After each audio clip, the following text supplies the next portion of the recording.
Wow, Taskin আহমেদের batting দেখে রীতিমতোই অবাক পাকিস্তানের প্লেয়াররা। কেমন ব্যাটিং তাসকিন আহমেদের শেষ মুমেন্টে।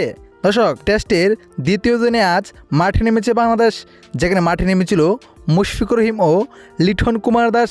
তবে লিটন কুমার দাস 33 রানে থামেন, তার ইনিংস এক প্রকার আঁকলে রেখেই অবিশ্বাস্য ব্যাটিংয়ে আঘাতে থাকেন মুশফিকুর রহিম। সঙ্গে ছিলেন মেহেদী হাসান মিরাজ, কিন্তু মেহেদী সুবিধা করতে পারেন নাই। 10 রানে থামেন তার ইনিংস। তাইজুল ইসলাম কিছুটা চেষ্টা করছিলেন, কিন্তু তাইজুলও ফিরে যায় 17 রানে। এক প্রকার আঁকলে রেখে অবিশ্বাস্য ব্যাটিং করেও শেষ পর্যন্ত সেঞ্চুরি করতে পারলেন না মুশফিকুর রহিম। 71 রানেই ফিরে যান তিনি। এরপর দর্শক, শেষ মুমেন্টে নাহিদ রানাকে নিয়ে অবিশ্বাস্য ব্যাটিং তাণ্ডব করেন তাসকিন আহমেদ, যেখানে একের পর এক বাউন্ডারি হাঁকান।